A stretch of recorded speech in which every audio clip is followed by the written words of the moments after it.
percaya setiap saudara yang ikut menyaksikan video ini siap untuk berdoa bersama.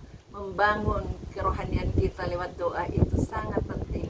Kadang-kadang kita tidak bisa berbuat apa-apa, tapi Tuhan apabila diundang tinggal dalam hidup kita, kita berserah kepadanya, maka segala yang tidak mungkin menjadi mungkin bagi Tuhan. Saudara tahu kalau Tuhan yang kita sembah itu adalah Tuhan yang sungguh indah, dan keindahannya itu akan terimpartasi dalam hidup kita apabila kita berserah dan mendekat kepadanya. Itu sebabnya jangan bosan-bosan tiap hari berdoa bersama kami. Mungkin saudara yang bergumul tidak ada teman yang berdoa, kami bersedia berdoa bersama saudara supaya saudara dapat dilepaskan, dapat dibebaskan, dapat dibawa pada jalan-jalan yang benar. Tuhan ingin supaya setiap kita berserah, dan keindahannya itu akan menguntungkan kehidupan kita. Apa keindahannya apabila kita berserah pada Tuhan? Segala milik Allah yang indah-indah itu dapat terimpartasi dalam hidup kita, bukan saja selama kita di dunia, tetapi sampai di akhirat pada zaman kekekalan. Dunia ini akan segera berhenti, selesai, bubar semuanya, tetapi kekekalan zaman baru Tuhan yang memerintah itu akan terjadi. Biar setiap kita yang melekat kepada Tuhan, berserah kepada Tuhan itu bisa mendapatkan keindahan yang Tuhan rencanakan dalam hidup saya dan saudara.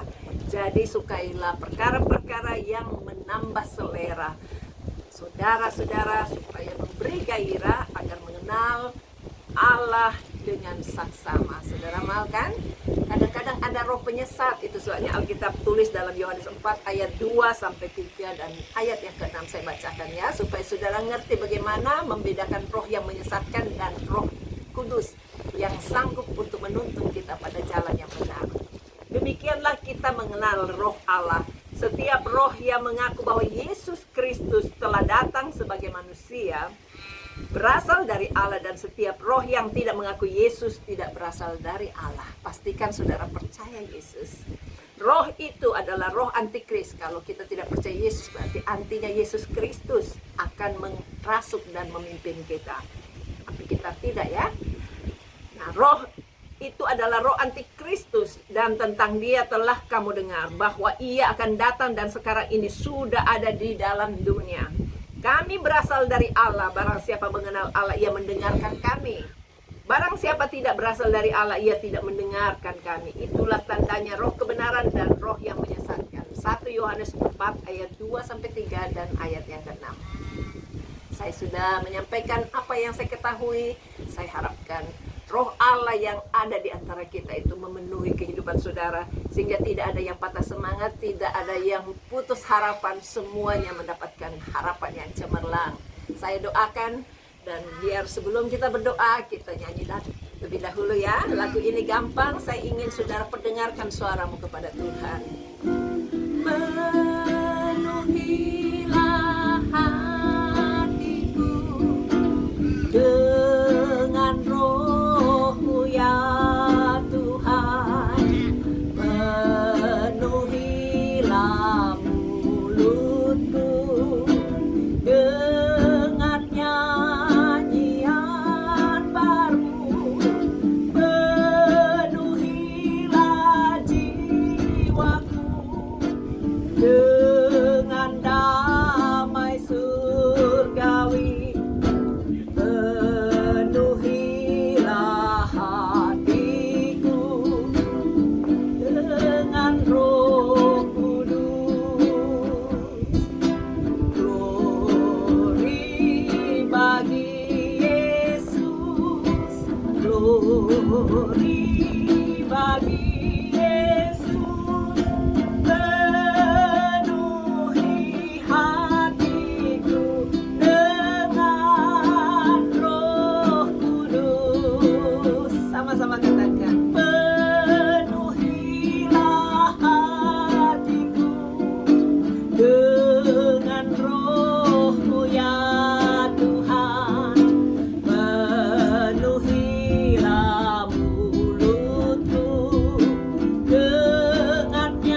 biasa Roh Kudus. Terima kasih ya Tuhan, terima kasih. Segala pujian syukur kami panjatkan kepadamu. Ya Tuhan, terima kasih. Engkau Allah yang besar, Allah yang luar biasa. Engkau tidak pernah meninggalkan kami sedetik pun. Tolong Tuhan, supaya setiap penyerahan anak-anak-Mu lewat pujian ini, Engkau terus menerimanya dan membawa lebih bergairah, mencari Tuhan dan kebenarannya, dan mengaplikasikan dalam hidup kami masing-masing. Sehingga tidak ada satupun yang kekurangan, keberuntungan. Semuanya bisa dapat keindahan Tuhan. Lewat pertemuan-pertemuan yang Engkau adakan, dengan cara-Mu yang ajaib, Roh Kudus mempertemukan kami dengan orang-orang yang siap untuk ditolong, sehingga semuanya dapat pertolongan pada waktunya. Terima kasih Tuhan, mereka yang sedang berada di dalam kekecewaan, kegelisahan, ketakutan, ataupun kesulitan dalam finance, supaya Tuhan yang buka jalan, Tuhan yang memberikan hikmat, sehingga tidak ada satupun yang merana, merintih karena hal-hal yang tidak perlu dia rasakan. Tolong Tuhan, bantu setiap mereka yang berada di dalam kesakitan. Saudara yang ikut berdoa dan ada kesakitan, jamah taruh tangan saudara di tempat yang sakit. Dalam nama Yesus kami perintahkan semua sakitnya, baik dalam pikiran yang membuat stres, depresi, yang membuat orang autis, yang membuat orang bipolar, kami usir sakitnya dalam nama Yesus, pergi tinggalkan. Bahkan yang stroke, yang cancer, yang sakit gangguan mata, telinga, bahkan yang di leher, jamah Tuhan, jamah semua. Yang leukemia, yang Parkinson, bahkan yang sakit asma, diabetes, kolesterol, yang sakit apapun ototnya yang susah digerakkan, kami perintahkan dalam nama Yesus, pergi tinggalkan. Sembuh, sembuh di dalam nama Yesus. Terima kesembuhan, terima keindahan Tuhan. Tuhan, rencana-Mu itu ajaib, membuat kami bisa panjang umur, sehat, bahagia, dan menikmati hari-hari hidup kami, sehingga kami bisa menjadi orang yang berproduktif, berguna bagi sesama kami.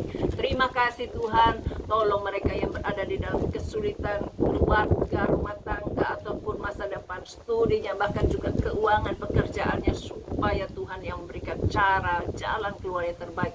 Bahkan yang terlilit dengan hutang piutang, berikan hikmat untuk mengatasinya. Berkati Tuhan produksi-produksi yang macet, supaya semua bisa dapat terjual dan laku untuk bayar hutang-hutangnya. Bahkan yang mau jual tanah, yang mau beli rumah juga, Tuhan sediakan cara yang terbaik. Pertemukan orang-orang yang siap untuk membelinya, siap untuk membayar dengan harga yang pas.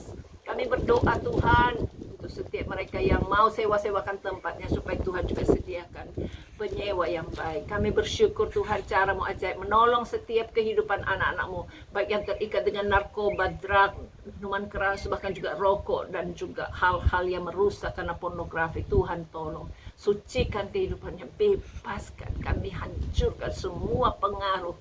Oh Tuhan, tolong supaya penghulu di dalam pemerintahan kerajaan kegelapan yang memerintahkan dia untuk hidup di dalam kesesatan, supaya Tuhan lepaskan semua dari jahat, karena Engkaulah yang punya kerajaan, kuasa, dan kemuliaan sampai selama-lamanya.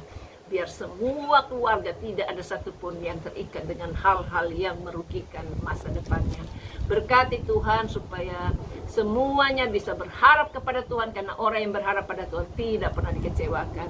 Terpujilah nama-Mu Tuhan, Engkau ajaib, Engkau dahsyat, Engkau luar biasa. Kami tidak pernah kecewa untuk ikut Tuhan, karena Tuhan selalu mampu untuk menolong kami. Ini doa kami Tuhan, kami serahkan semuanya kepada Tuhan dalam nama Yesus. Amin. Puji Tuhan ya.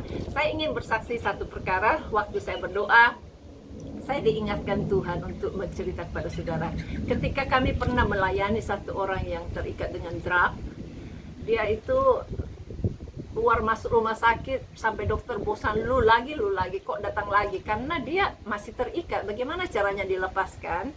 Wow, memang pergumulannya panjang, tetapi bersama dengan Roh Allah kita dimampukan untuk membebaskan orang-orang yang teraniaya, yang terikat jiwanya.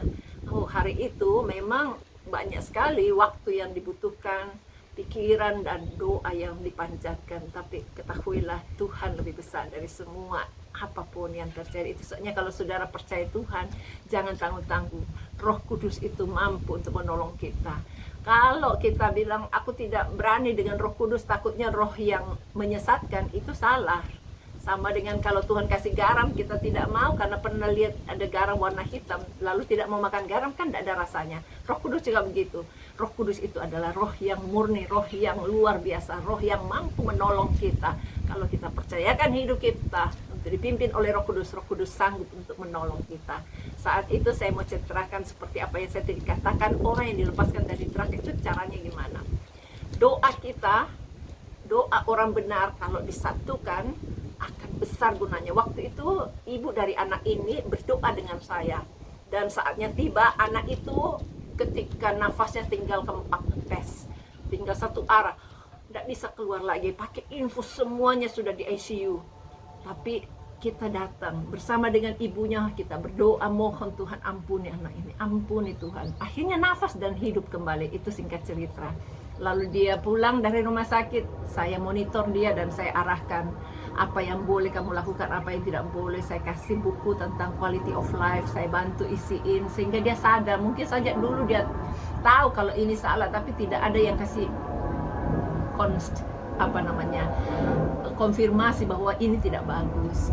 Lalu saya ajarkan semuanya, lalu dia keluar dari permasalahannya setelah dia selesai minta ampun sama Tuhan. Tadi kan cuma orang tuanya dengan saya yang mintain ampun. Sekarang dia sendiri sadari bahwa ini dosa, harus diampuni. Tidak ada yang tidak diampuni, tidak ada yang tidak bisa diampuni kalau tidak diakui. Jadi saya bantu dia mengakui, dikincah satu-satu ini dosa-dosa yang sudah dia pernah lakukan. Akhirnya dia selesai keluar dari tempat itu, tahu apa yang dia lakukan? Dia lepas dari segala teman-teman yang sama levelnya, yang belum menikah waktu itu. Dia lepaskan, waktu itu orang Vietnam, dia lepaskan dan dia berani untuk hidup berserah pada Tuhan, jalan Tuhan. Walaupun dia tertatih-tatih, tetapi Tuhan sudah menolong dia sampai saat ini, dia tetap survive. Tuhan itu mengasihi kita. Kalau dipikir masa lalunya luar biasa menakutkan, orang-orang tidak berani menyentuh dia. Kita telepon aja, dia bilang aku akan bakar gereja, aku akan bakar rumahmu. Itu kita proteksi semua dari kuasa darah Yesus dan tidak terjadi. Bahkan dia yang kalah, dia kuasa kegelapan yang ada di dalam hidupnya itu dikalahkan, dan dia sekarang bisa direbut keluar dari segala kecaman drama. Tuhan itu ngasih saudara, jangan putus harap, tetaplah berharap pada